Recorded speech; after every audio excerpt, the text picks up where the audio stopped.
Thank you all for coming to my talk today for my exhibition, Slow Cooked, an Interior Monologue. My name is Kate Simmons, and my show is currently on view in the Alexander Gallery at Clackamas Community College. In thinking about putting together this presentation today, I was thinking about all of the threads that have kind of made me who I am as an artist, and I think it's really important to think about my roots and where I was born and raised. So I wanted to include this image of the house that my parents built, which is out in Malala. My brother and myself were both born at home and had what I think is the luxury of getting to grow up in the middle of 30 acres on a farm and be surrounded by nature and animals, and a lot of those influence I think have made their way into my art making. This is an image of the backside of the house taken from the field to kind of give an idea of the rest of the environment. They also had a barn, and when I started really focusing on my art, I made a lot of artwork in that barn. I learned to weld. It was a nice large space for me to work, and I could kind of spread out in that space. And so I've included this next one, which is just a block print that I did so that you can get a feel for what the face of that barn looked like, because over here was my dad's shop, and that is the area where I learned to weld. And in a few images from now, I'll show you some kind of process pieces that I made that were taken in the large portion of the barn. When I was going to school for my associates, which I went here to Clackamas Community College and then went on to Marylhurst University. I graduated from Marylhurst in 2002, and just before I graduated, the work that I was making was really influenced by a lot of agriculture, I suppose, different crops being grown around where I lived, and this specifically is an orchard of hazelnuts, which I was really interested in, kind of the randomness of the barren limbs in wintertime and kind of the organization and the way that man put order into those naturally random materials. I've just included other images of kind of these observations in nature and agriculture that I think influenced some of my early work. And so this is a field of like raspberries, I think. I'm pretty sure it's not hops, but in wintertime when posts are just, there's strong lines and repetition, things reoccurring, and I was really drawn to those patterns that I saw. And so I would drive around out near Malala and Canby and try to take visual notes of things that interested me that I wanted to explore more of in my art making.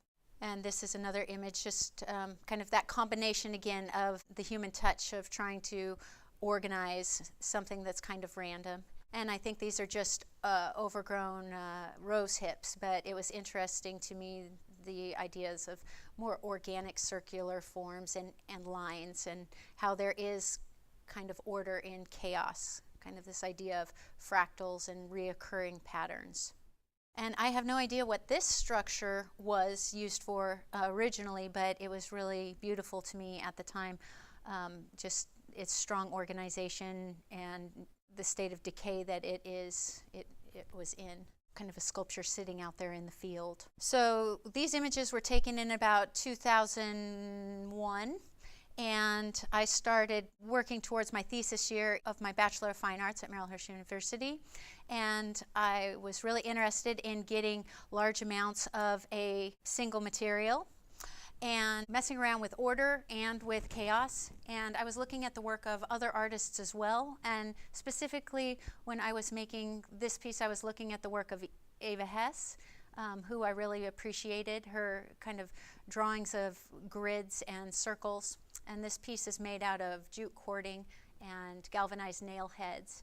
And I specifically chose nail heads like these. They didn't really resemble a piece of hardware that you could recognize easily. I made a few of these. I went from order to more of a kind of consuming of the surface, and embraced more of this idea of looking to nature, things that kind of grow or consume an environment, like moss moving over a surface, or the way river rocks lay in a dry river bed. I was also interested in in these patterns kind of being contained, so there's strong rectangular framework to kind of house this random application. And this is a detail of that. This is one of the first pieces that I made of steel, working towards my BFA. It's a self-portrait, and it is a dress-like form that's just made out of steel. I gave it a painted surface that resembled kind of an aged bronze or copper surface. I felt like I was really interested in the patina of those kinds of metals and the history that they gained. So I wanted to kind of make that apparent in what I was considering my self-portrait. So this is a view of working towards creating maybe one of my first installation-like pieces, and it was for a small little nook at the university, and I made it in the barn that I showed you earlier.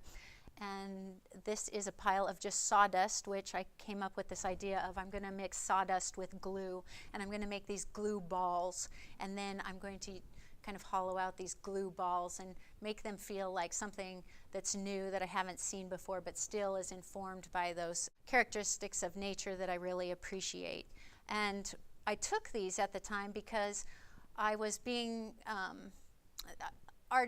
well-known artists were being recommended to me to look at the work of from my instructors. They were like, have you seen the work of David Nash? You should look at the work of, they just kept on going and going. And when I was looking at their work, what I noticed was they had a lot of those kind of process pictures. And since I was trying to be like those artists, I wanted to like document my own process. And so I do have a few of those. Kind of shows the sawdust getting made into kind of these thousands of weird balls on this black plastic and starting to get hollowed out. They would dry harder on the exterior, of course, because that's where the air was hitting them, and then they'd still be moist on the inside, so it was easier to hollow them out. And when I had enough of them, I nailed them to the surface of a 4x8 piece of plywood, because it is important to think about how your work gets transported. And for me, that was an easy way to do it. Make it in the barn, and then put the piece of plywood in the back of the truck and take it to school and nail it up on the wall. And so here some of those things come together. This idea of kind of nature consuming an area and how things grow. Some are small, some are bigger, some of them are open, some are closed, so maybe it has a sense of like life happening. And this is a detail of that. In between the forms is just a foam of sorts so that you don't see the plywood. Also, right before I went into my thesis year, I started making these large-scale metal organically round forms, which I referred to as pods. And from this time until a couple years on, I made probably 30 of these forms that I got to show in a variety of different locations.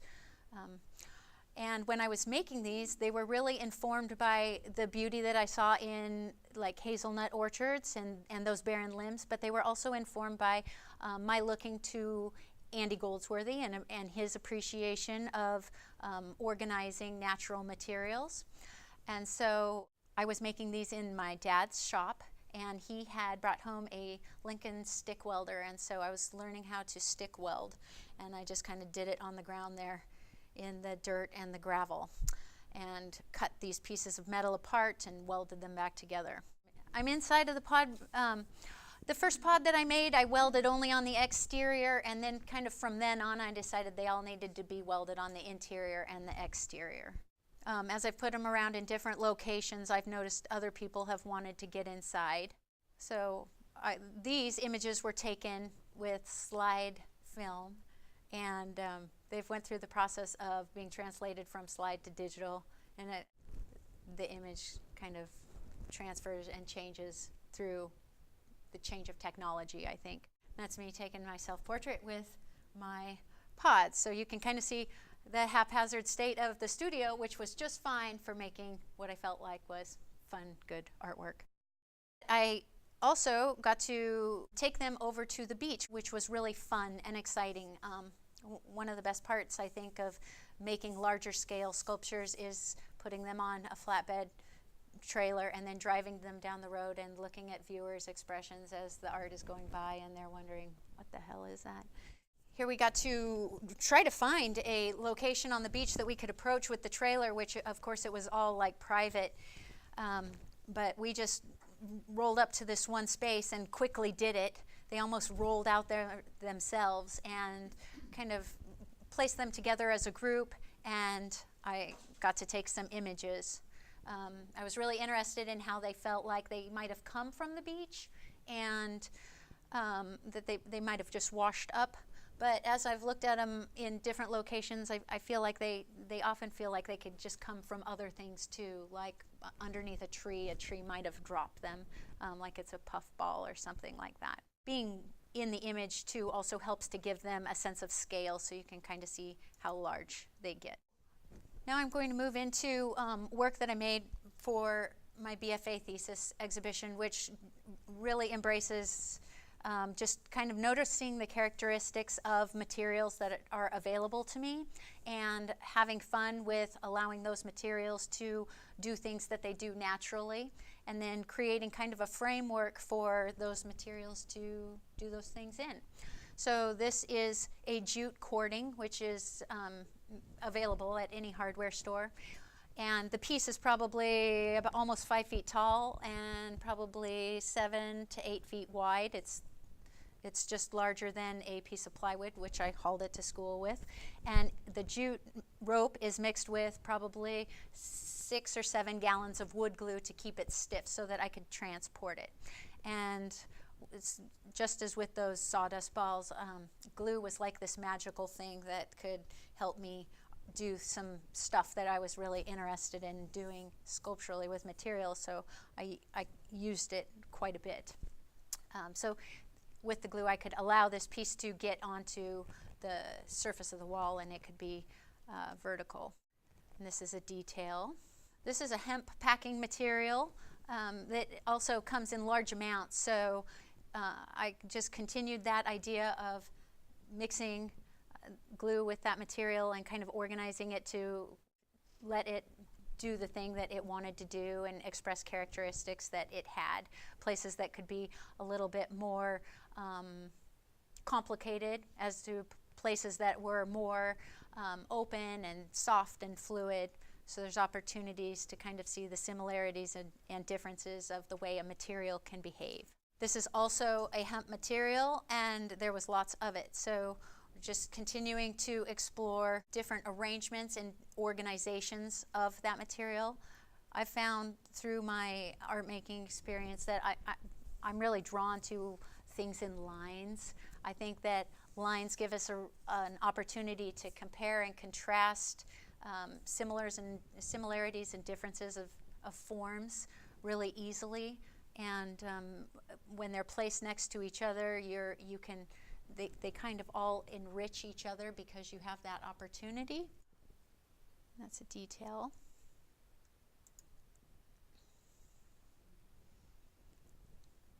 Another hemp piece. That jute cord that I showed earlier, the rope material, this is also made out of rope, this series of kind of sphere forms. I dismantled that material and kind of just turned it into the raw fibrous material that it once was, and used glue to manipulate it and mold it around balloons. The balloons dried, and then I could kind of extract them. And I had these things that felt like they had hatched something. They were of various sizes. Some felt older than others. Some were more translucent, and you could see how light traveled through and accentuated parts of the material that were really standing out. This is also a jute material. It's a twine, actually. It's not as much of a rope. It's much more smaller in gauge. And this piece was made by wrapping, continuously wrapping twine around another piece of rope. So everywhere where there's a thickness in this form, it's because there's density of that jute twine kind of growing. And so I kind of just labored over this idea of wrapping, and I was really going through this phase of process and doing things over and over again, and this really satisfied the need to explore the idea of an action, the idea of wrapping, and build form at the same time. And this piece is what resulted from that. It is kind of rolled up over on itself and feels like it might have had a previous life in another space, like similar to the idea of those pods coming from the ocean, I suppose. This piece is made out of pickaxes, so a similar idea to performing an action over and over again in manipulating those earlier materials. Another way to do that, I suppose, is to kind of hunt and gather for things. And so one way to do that is to maybe go to garage sales and find good materials for kind of an affordable rates. And so I was going to garage sales and looking for pickaxes specifically. And I managed to acquire that many pickaxes and stick welded them together and sprayed them with the salt water to give them a nice uniform rust. Pickaxes are a cast iron material though, and it can be kind of tricky to weld those, but they all manage to stick together, and I feel like it has a strong sense of a vertebrae, or resembles a fish in a way.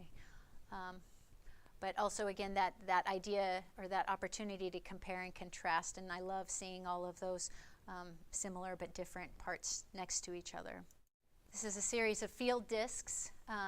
For those of you not familiar with field discs, discs are used to plow up the land or the field so that you can plant, and I found these. They were cast-offs at a tractor place out in Woodburn, and they gave them to me free, which was awesome.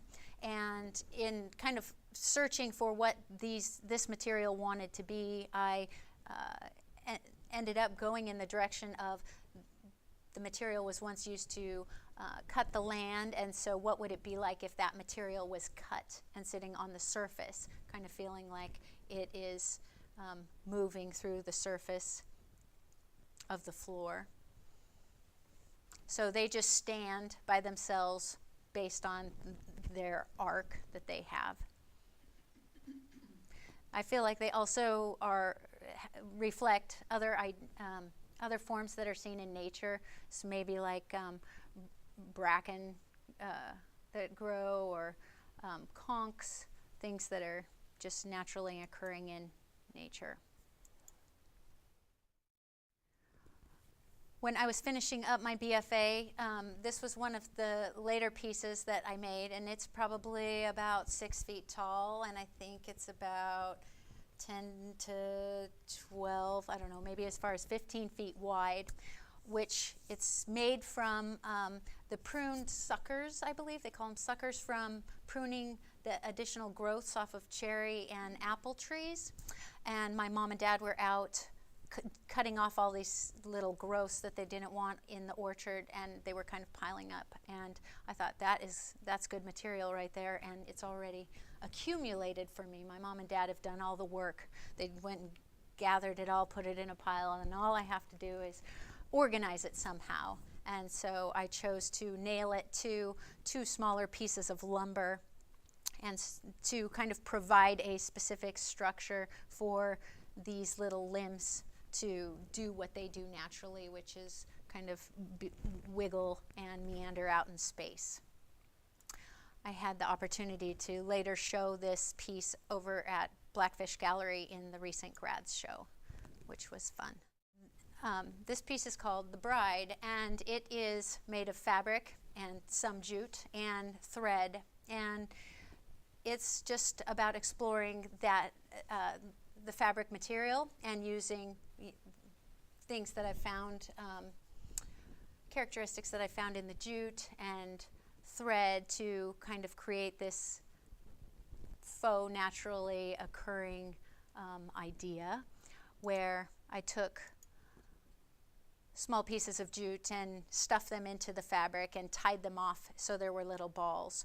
and I was interested in making the piece feel like it was being consumed by this growth of sorts that was kind of expanding off of the surface of that fabric material.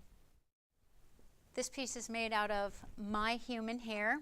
I collected my hair for a while, and as a younger child, I watched my mom spin sheep's wool on her spinning wheel.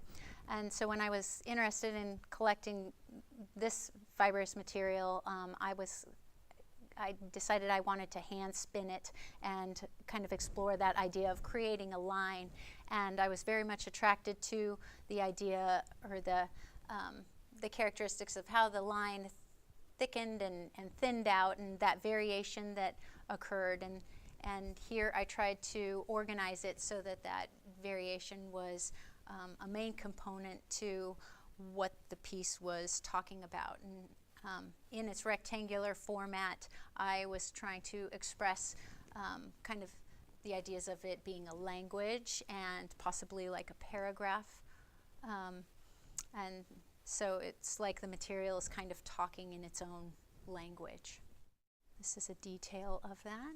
So this piece marks the end of obtaining my BFA, and I took some time off from school and was just working a bunch of little odd jobs. I worked at a restaurant and I worked at a little copy print shop.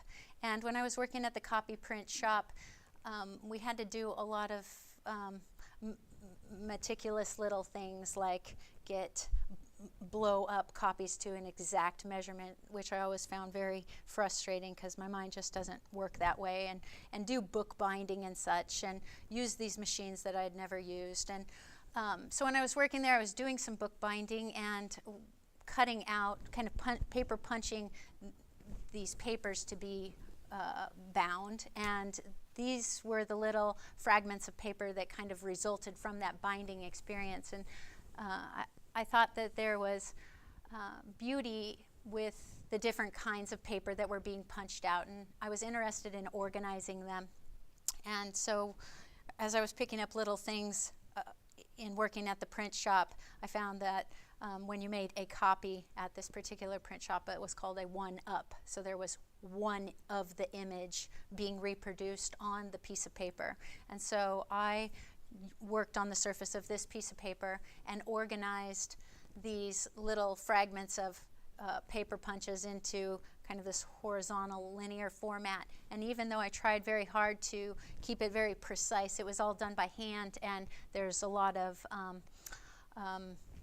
irregularity in that. And it went further to, if you make two images or reproduce the image twice on the surface of the paper, they call it a two-up. So your image gets smaller, but you have two of them on the piece of paper. And in this example, I reproduced the pattern of those paper fragments, so it was like two images. And then the next option, if you're going to have a one-up or a two-up, you need to do the four-up. And so I did the four-up, and here the pattern is reproduced 4 times, still by hand, so there is a little bit of variation.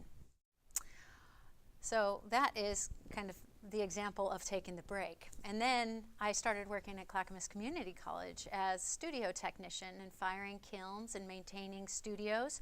And I thought, you know, if I go and finish my schooling and get a master's degree, there might be the possibility that I could start teaching, and that would be really cool. So I submitted my application to Portland State University the day before they were all due, and I thought, if I get in, I'll go. And then they said, congratulations, you're in. So I went. And when I graduated in 2008. So I was working towards my thesis exhibition, and I was really interested in noticing those characteristics that I'd been interested in nature, but kind of looking more around at my home environment and finding materials that I thought had random qualities to them and that occurred often, and started to pay attention to them. So here is a stack of used coffee filters. They're from Basket coffee filters. And I was saving my coffee filters and kind of dumping out a majority of them, or the grounds, and then I would flatten them and I would spritz them with that glue water solution so that the grounds would kind of stay placed where they were originally, and I wouldn't lose that pattern, because when I would dump out the grounds, I would notice kind of circular patterns that were occurring, and I found beauty in those patterns, and they were all, you know, individual and very unique and different. So I was recording them, kind of trying to preserve their patterns, and then I would go through and use them as source material for making drawings. So this is a stack of saved coffee filters. And those coffee filters led to making large-scale drawings. So the drawings that I made were 6 feet wide by 8 feet tall, and it is pen and ink on the surface. It's actually Sharpie.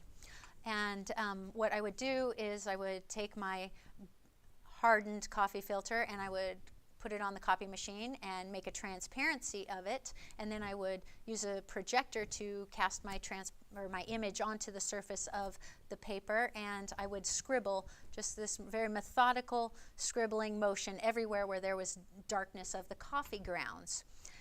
And they made these abstract drawings that I feel like you know, refer to a lot of things. They kind of have a topographical feel, they feel map-like, they feel like a planet in a way, they feel like brain scans, but they all are kind of different, and I made 7 of them, one for every day of the week. This is a detail of that larger drawing, and then this is a detail of the detail. Because they're so large, you can't really get an idea of just the scribble marks from the first image, and so I included the detail of the detail. So scribbling was a really flexible way of working, because nobody would really know if I messed up doing that. And I just took care to kind of around the perimeters of the darkened body to make that slightly darker, to kind of define that edge a little bit more. So this is the second drawing.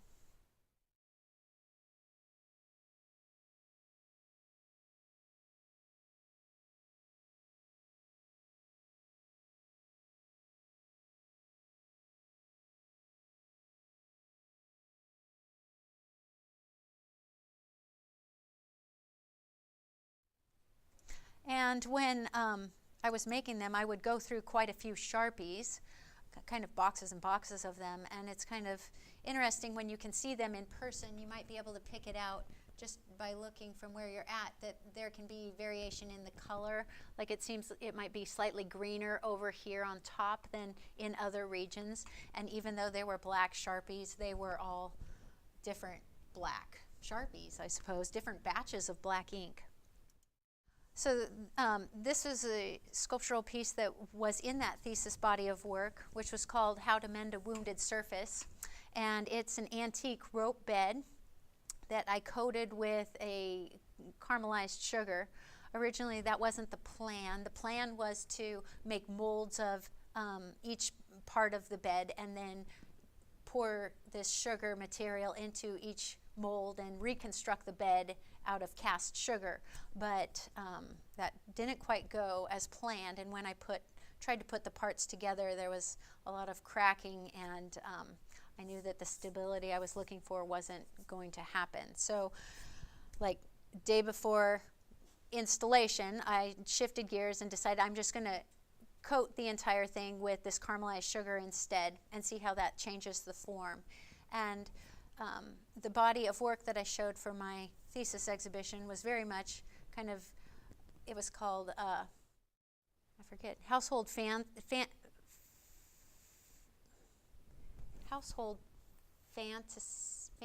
forget what it's called, I'm sorry. But it had a lot to do with remedies that were common uses for things that were going on in the house, and inexpensive ways to kind of fix them. And so this piece explores the idea of kind of bed wounds or wounded surfaces, and this being an antique form, I thought I'm going to try this homemade remedy of putting sugar or honey on wounded surfaces and put that on the surface of the bed and see how that changes the piece. And so when I applied the sugar onto the floor or onto the bed, it just naturally dripped onto the floor, and I allowed that to be part of the piece.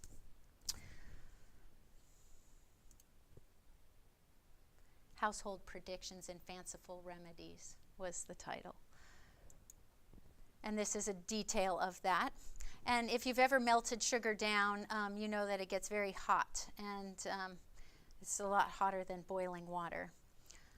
So it was really interesting to work with. And this is a detail of that.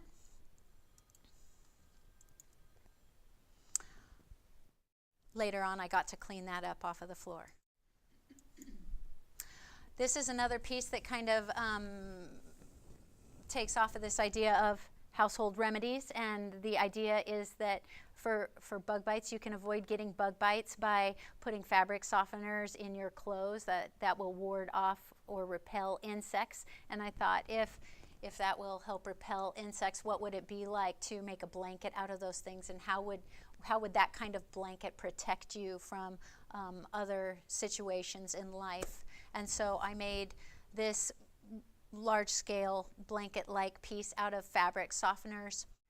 And so I was interested in taking this mundane thing or a mundane material that I have lots of, I accumulate lots of because I'm doing laundry and using fabric softeners in the laundry, and I tried to add preciousness to it by using gold thread to stitch it together, because when the gold is involved, of course, it's more precious that way, in theory.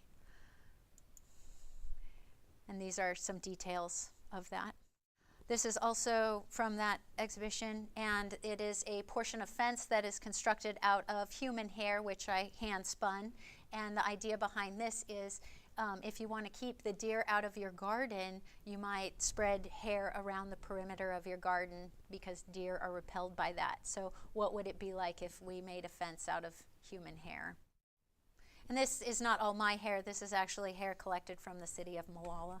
So I graduated from Portland State, and I continued with my artistic process, and I had I was interested in materials that had a sense of age.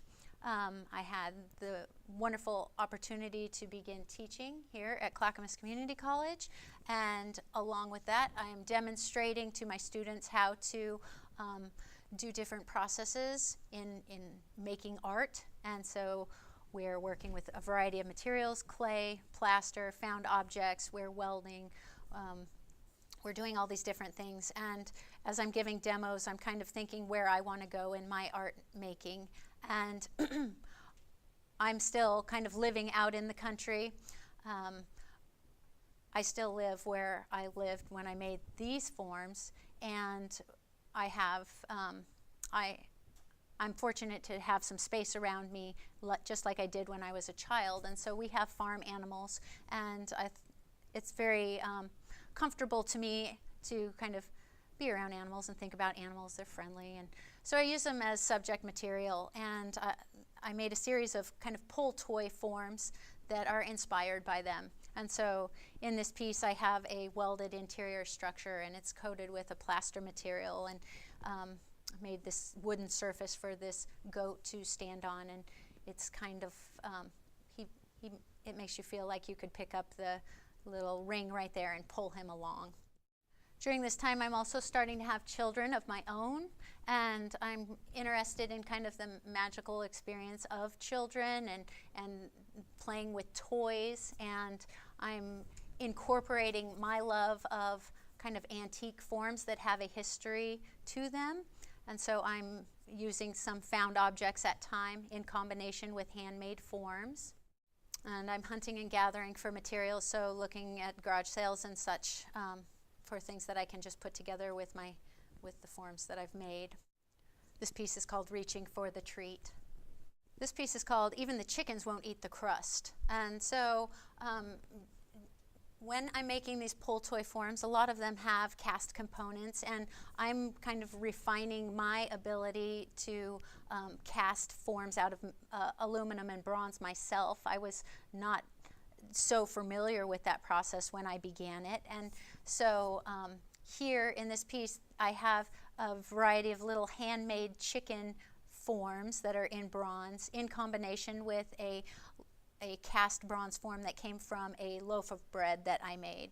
And I had a couple of loaves of bread that I had made, and we ate as much of it as we ate, and then I threw the rest of it out to the chickens in real life, and the chickens just ate out the center. And so I took that remnant loaf of bread and invested it in a mold and burnt the mold out, and then poured the void with bronze and got a bronze representation of that remnant piece of bread. And so the piece is called Even the Chickens Won't Eat the Bread. This piece is called Upbringing, and it is made out of cardboard and glue and beeswax. It's informed by kind of my childhood and my mother's kitchen. She's a collector of kind of mission antiques, and she really likes primitives and objects that have to do with the kitchen. So of course those were scattered on the walls of our home when I was young. And so in this piece I reproduced a lot of those forms that I saw, and I was also modeling them after kitchen utensils that I began collecting. And so this is a series of reproduced kitchen utensils that are all made out of kind of layered pieces of cardboard and glue and coated with this beeswax. And I chose the beeswax to work with as kind of protecting the surface of this kind of mundane material that can decay. And again, in kind of a line format so that you can compare and contrast the similarities and differences of the different objects. They're actually made out of, the cardboard is from clay boxes here from the college. And if you see the piece in person, you can read some of the text, which has a lot to do with clay. This piece is called Fucking Pie Crust, and the text says, if she could just make a fucking pie crust, she'd be perfect. And I really felt like as I'm striving to have a career in being an educator and an artist, and I'm raising two smaller children, that there's a lot that's happening, right? And it's kind of about balancing things. And sometimes I would feel very accomplished if I could just, in this mental checklist itemization of things that I'd done in the day, I could say, I got the laundry done, I washed the kitchen floor, I took care of those emails, I know what we're doing for dinner, and the kids are happy, they're clean, they ate, they're all of these things that I felt like I did and were taken care of. But in this spare time to actually do something that doesn't necessarily need to be done, like make a pie, when I go to make a pie crust in real life, I've always felt like I can never make a good pie crust. And so when I felt like I had taken care of a lot of my responsibilities that had to be done, I went to make a pie, and I thought, I'm going to use this time to make it an art time. And so I made a pie crust, and then I thought, I'm just going to try out this idea, and I'm going to scratch into this raw pie crust this text, if she could just make a fucking pie crust, she'd be perfect. And I baked it, and it came out legible, and then I invested it into a investment mold, and I burnt it out, and I poured the bronze into the investment mold. And then this thing happened where it leaked out the bottom, which is something that can happen with your molds, but something had to be in there. And so when I cracked it open, I saw that I did have a cast of that pie crust, and the text was legible, and then kind of this haphazard, beautiful mistake, or what I thought was a mistake at the time, this leak out the bottom, which kind of lent itself to creating a pedestal situation for this pie crust to stand, just kind of seemed to come full circle. So I embraced that. So After doing some casting, I wanted to kind of hone back in, and since I don't really have an artist studio per se, sometimes a lot of the work that I make at the kitchen table, and I was really interested in, I'm always paying attention to kind of antique-y things and traditional things, and this idea of red work, which is using red thread on a light or white surface to make decoration. And we see this often in like tablecloths or bed sheets, or just maybe napkins, just decorating a functional thing that we use all the time. And so I started this series of what I call portraits, and this was the first of the series that I did, and it is a depiction of my friend Donna Pike's kitchen window. She had a lot of really wonderful objects in her kitchen window, and so it was really spectacular to see in person. I should have probably included a real photograph of that. So I was interested in the kitchen window because often we collect things from our daily experiences, and we display them in our kitchen windows, and a lot of us, you know, the kitchen window is right there by the sink often, so we're standing there doing dishes at the sink and looking out the kitchen window and enjoying these objects that we have gathered. And so I felt like that gathering of objects is going to be very individual for different people, and we could almost make a type of portrait out of the depiction of their kitchen windows because they're sampling of them. And so I believe that I have a detail, and so I used red thread to explore this, you know, tradition of red work, and the piece is stitched on a tablecloth that Donna gave me. And I'm not necessarily a seamstress or know very much about sewing at all, but I have a sewing machine, and I switch around on the dials and find different options to kind of depict what I wanted to do. And here I used the projector to reproduce my image from a photograph onto the fabric and then stitched over my drawing. So you can see things like this three-tiered basket, and the soap, and the paper towels, and the fan, and plant life, and there's part of this kitty clock. All these things that she found very lovely and inspiring and wanted to have as a part of her life. In this piece, I also allowed portions of the thread to stay suspended, and because I was interested in the letting the viewer know that there's a thread material used to make this drawing, and the thread kind of got away from that very regimented, hard drawing and gave an energy or life to it, and so I wanted to embrace that. So this is a depiction of my mother's kitchen window, and my mom gave me this tablecloth, which was actually my great-grandmother's.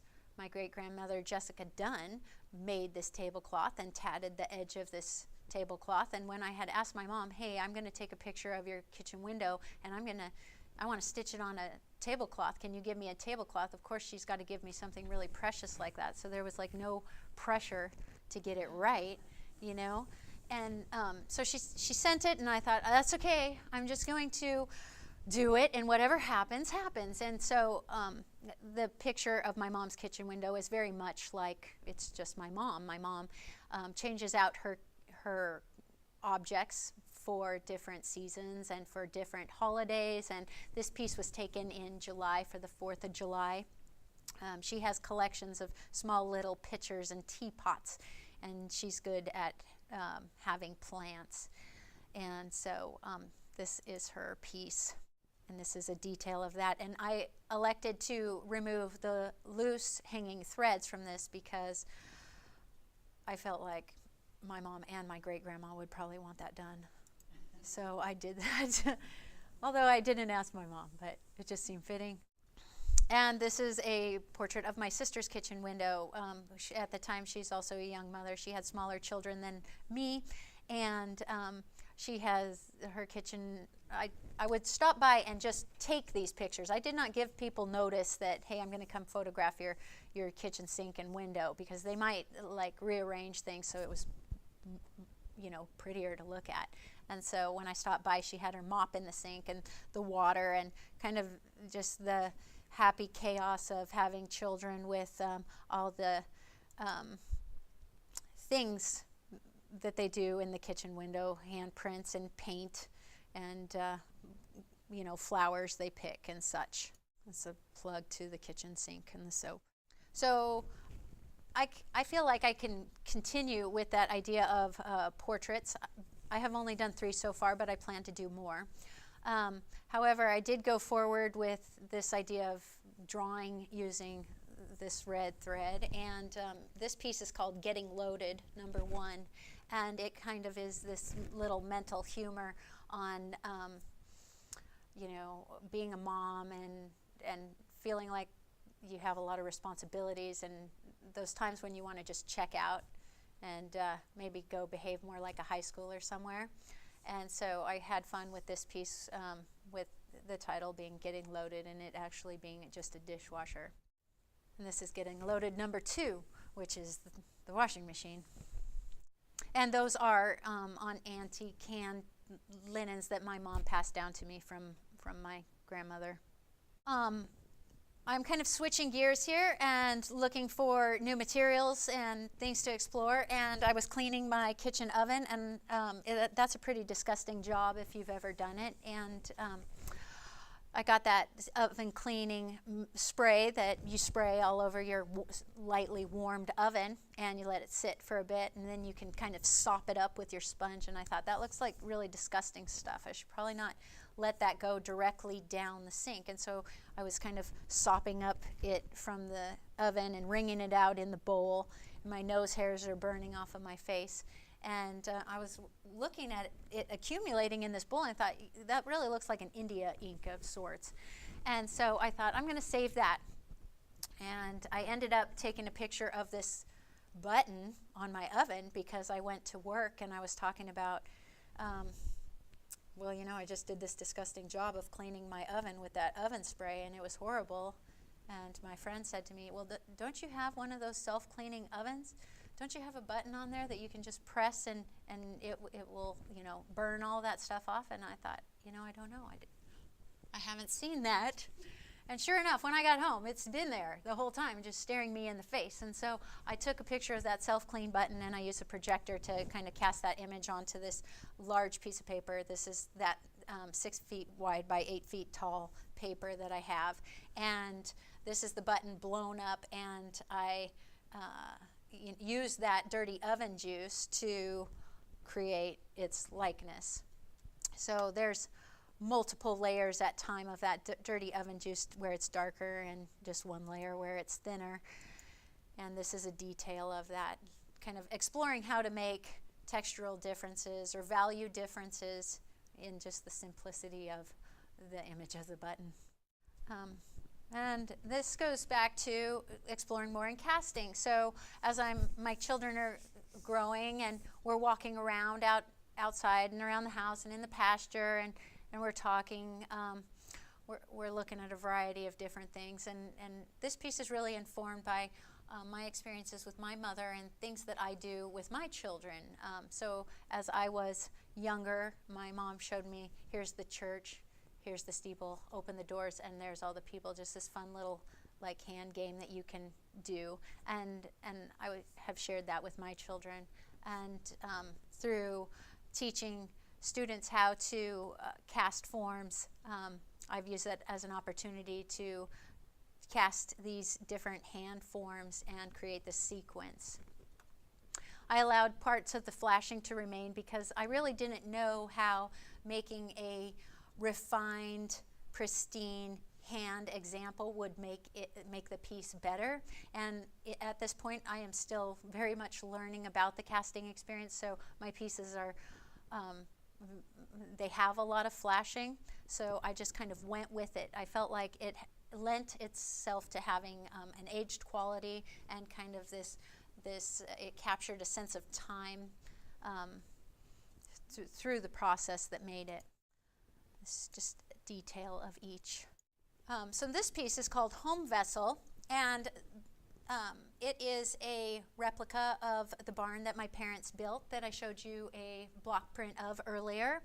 I made it about, I don't know, 3 years ago or so, maybe 4 at this point, probably 3, because I was inspired by this piece of news that I heard on the way to work, in which it was October, and they were talking about how early storms had come to like South or North Dakota, and they really weren't expecting it to get that chilly so soon.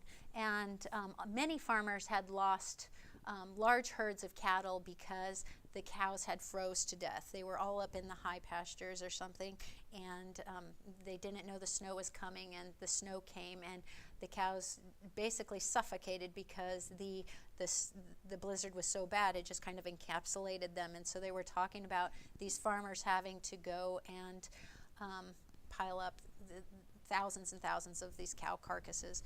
And so I was really inspired by the heavy weight of that story and just how horrific it was. And at the same time, I'm thinking about my children and ideas of play. And so this barn I had initially constructed out of bronze that I didn't necessarily have an idea about yet came into play with a couple of mold forms that I reproduced and kind of incorporated them with each other to kind of feel like it could be a toy that was played with, but it's also about this horrible event where everything was kind of turned upside down.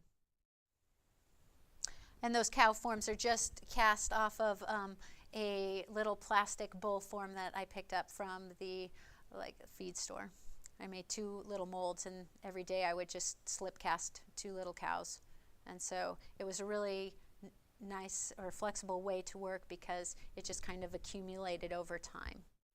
This piece is called Weapons of Mass Destruction, and it's inspired by a walk with my children. We were walking through the pasture, and just like a lot of young boys do, my son picks up this piece of fir stick and is making like it's a gun, and so he's going to shoot with this stick. And as we walked around, there was this dilapidated piece of lumber that came off of the bunny hutch, and of course that was a sword. And the object that is second in from the left is a whittled piece of wood originally that he played with so much that it ended up splitting down the center, so we duct taped it together, or taped it together with electrical tape. And then, like a lot of children do, they use your pots and pans as shields, I suppose, in the kitchen. So kind of this walking around of the environment with my kids led me to kind of stealing away their treasures. They knew I did it, but it took a lot of good talking. And I'm like, you want to give that to your mom. I'm going to make it into metal. It'll be great. Okay.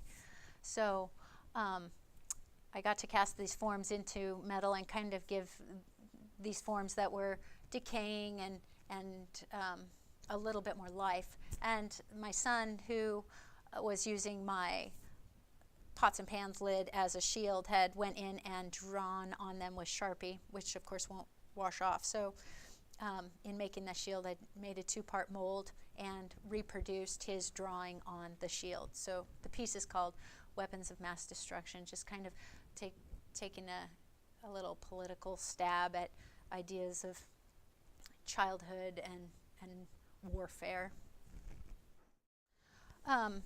So sometimes in casting those forms, it's a very drawn-out process. You need to make your artwork, and then you need to add these additional channels onto the artwork so that you can put it in a mold. Then you need to fire out your mold, and then you need to heat up the metal and pour the metal in, and then there's going to be cleanup and stuff. So it can be very tedious. And so I wanted just to explore some things that were very much more immediate. And so this piece is called Good as New, in which I had a wooden spoon and it broke, and I kind of faux stitched it back together. And you know, the stitching makes it good as new. I allowed the needle and thread to stay just as, you know, parts of the sculptural form. And I did a few of these. This piece was a beater that split down the handle, and I was just kind of looking around at materials that can mend things kind of quickly that are just in the house, and I chose to kind of embellish this rusty, decaying beater with these more beautiful, refined pearl-like pins that maybe this kind of application might help this beater to have a longer life. This piece started out being called Thank You for Coming, or Thank You for Visiting, which was my niece came over and we were having a tea party, and like small children do, they get really excited and leave their things around. And then I turned around, and on the back porch the cup was broken and on the floor. And I chose to save those remnants and put it back together with this epoxy, which I painted red. And there's a long history of ceramic or pottery pieces that have been broken and then repaired, and those cracks are called attention to and kind of embellished upon with different colors of epoxy or glue. And so this piece just lent itself to falling into my collection of little sculptural forms that I was kind of quickly repairing. Which leads me to thinking about my latest body of work, which has started about 3 years ago. This piece is called SOS, and it's a series of 21 cast plates and saucers that are taken from molds of my good dishes at home. And this piece came about because I'm standing in the kitchen and I'm doing dishes all the time, and I'm thinking about organization in the dishwasher and trying to jam as much stuff in there as possible. And as I'm thinking about those organizations, I'm thinking about art and what could I do, how could I comment on organization in the dishwasher with my art speak that I've been, you know, exploring. And so I kind of had fun thinking about this kind of Calgon take me away kind of notion that maybe I could organize these dishes in this Morse code representation. I could assign value to the plates and the saucers, different for dots and dashes, and I could organize them saucer, saucer, plate, plate, plate, saucer, saucer, saucer, saucer, saucer, saucer, plate, plate, plate. And it could be an art piece. And that piece, or that idea, just kind of stuck with me long enough that I thought I'm going to reproduce that in a linear format. I'm going to use 2 complete renditions of the Morse code, and I'm going to sandwich that between an additional 2 or 3 saucers so that it feels like it's taken from a longer abstract of distress. And so those are some of the ideas that are behind this. I allowed the flashing on a lot of the forms to remain, but did select some flashing to come off just for aesthetic reasons. And this piece is also over in the Alexander Gallery right now. It's titled Spit. And in this image, it is freshly made. And let's see, I made it last summer.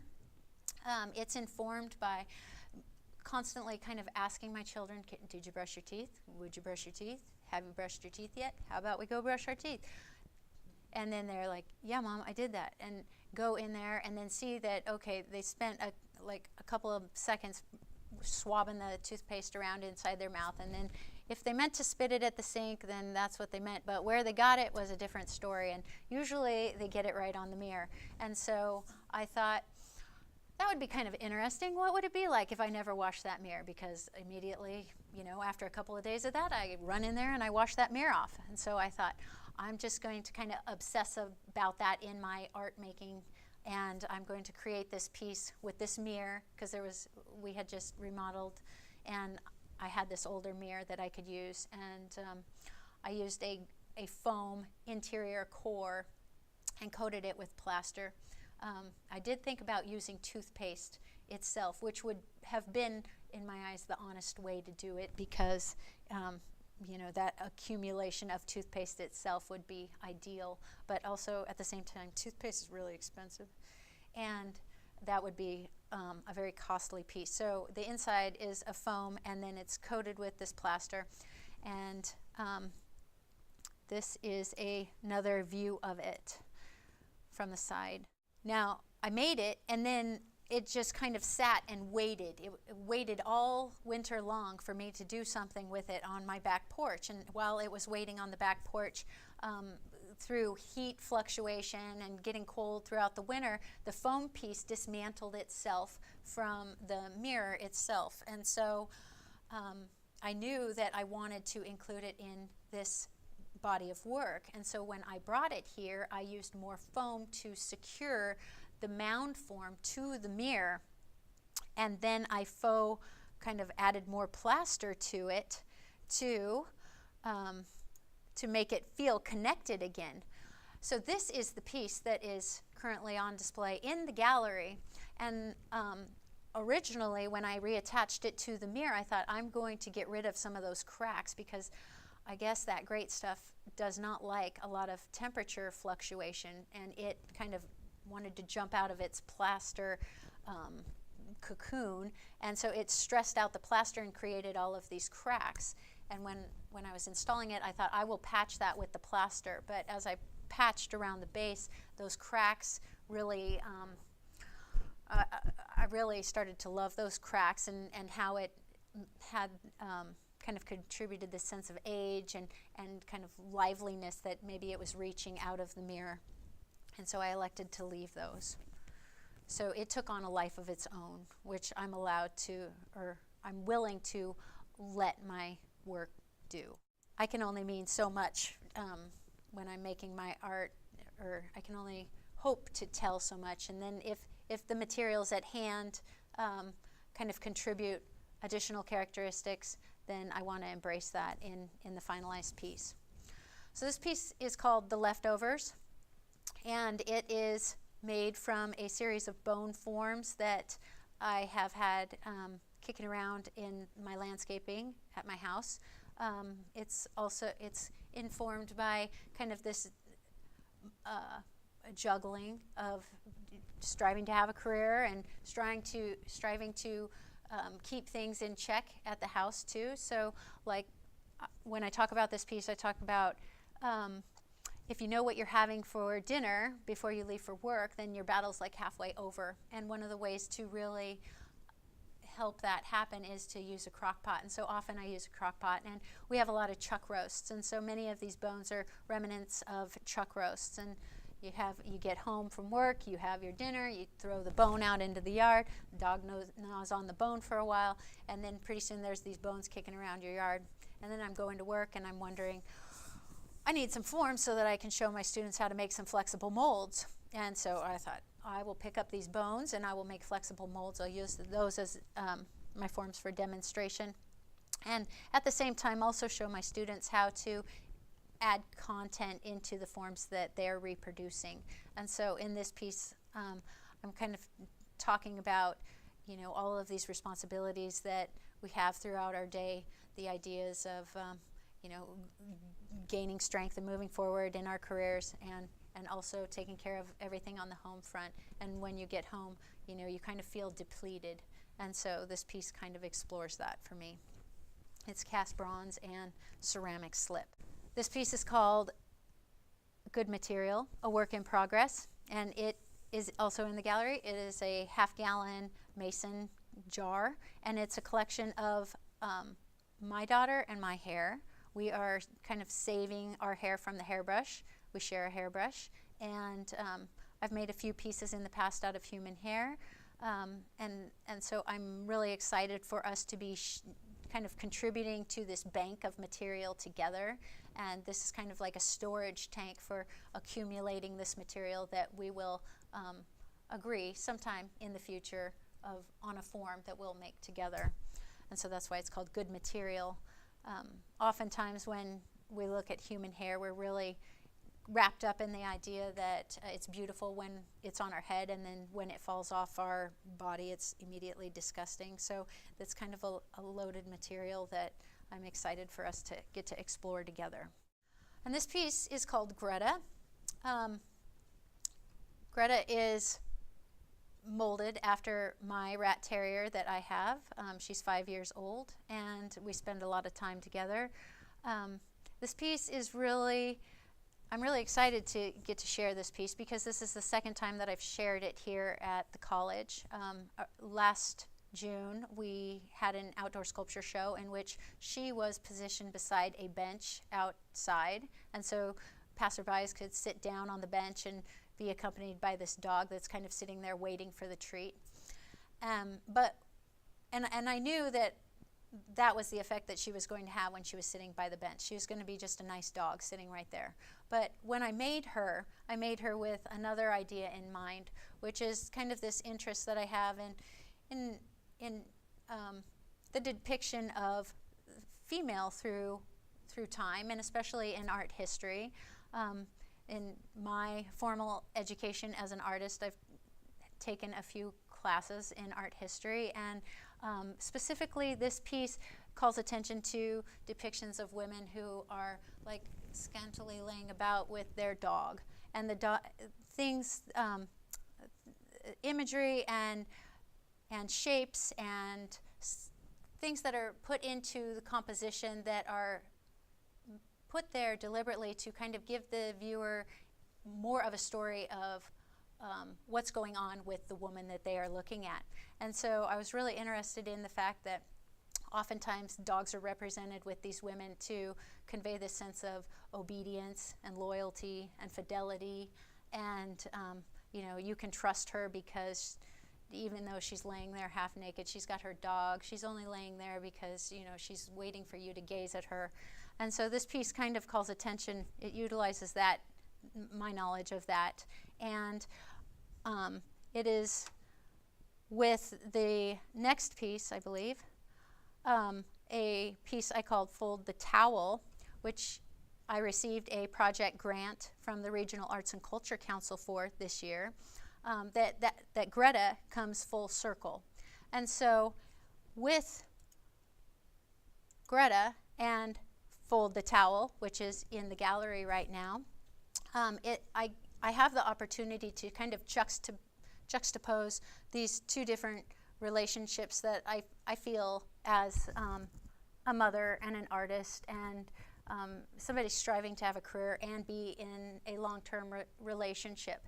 And I'm sure that men have this feeling also, kind of this frustration of all of these responsibilities that we have in all of our daily lives. But in this piece, I get to use Greta to symbolize all of these ideals that we have for women in a way, and have her gaze upon this installation, which is about angst that can happen in trying to achieve all of these different goals, trying to maintain and progress through a career, and maintain a household. And specifically in this piece, it is called Fold the Towel. So I am deconstructing the process of folding a towel, trifold style. I've in conversating with a bunch of different people, I understand there's different ways we all fold the towel. So this is a trifold style type of folding. And so, and I chose to depict myself in the nude because I'm also commenting on the needs of a partner in a way. And I know that I'm not alone in this, that like everybody wants their piece of intimacy in a way. And as a female, I feel it. I feel like I want to further my career. I want to make my art, and I go home and my partner is like, what about me? And when was the last time we had sex? And all these different forces that are kind of pulling one apart at the seams. And so I sat and I thought about that piece, the idea of, I'm kind of multitasking here in a way. I'm getting my art done, I'm getting the housework done, and I'm giving you your sex in a way because, we have nudity and we have the process of folding the towel, and we have the deconstruction of the process. And so that is what I was exploring in this piece. And I'm really thankful that I got to see it to fruition. I documented myself 2 years ago by setting up a tripod in a studio here at campus when we had a holiday, and I sat there with my long piece of photography paper and put the camera on hold and grimaced at the camera. And the grimacing aspect is very important to me because you know, in depicting nudity, my goal is to kind of negate this idea of sexual availability by kind of showing you the pain and frustration that can be felt in being torn in all these different directions. And so I took that series of images, and also in this piece, I had the opportunity to work with a variety of different professionals, and I was really excited about that I could, you know, tap into people that knew a lot about these realms that I wasn't familiar with, that could make my piece even more successful, hopefully. And so I worked with Push Dot Studio to create these files that were larger and created or made me to scale so that I could send them off to a theatrical backdrop company and have them printed on this large scale material. Its installation in the gallery is a learning experience. Now that I see the piece suspended in the space, of course I'm kind of imagining already different ways that it could be organized, but in the exhibition space it is in a sequential order so that you see from the beginning all the way to the end of going through the process of folding this towel. It is a larger piece, and I knew from the beginning that I would want to exhibit it with these other works that I felt like had the same vein of domesticity and household topics. But I do feel like that piece could survive on its own within the space. So that's my artist talk. Whoa. Thank you. I know. Thank you all for coming. It really means a lot to me.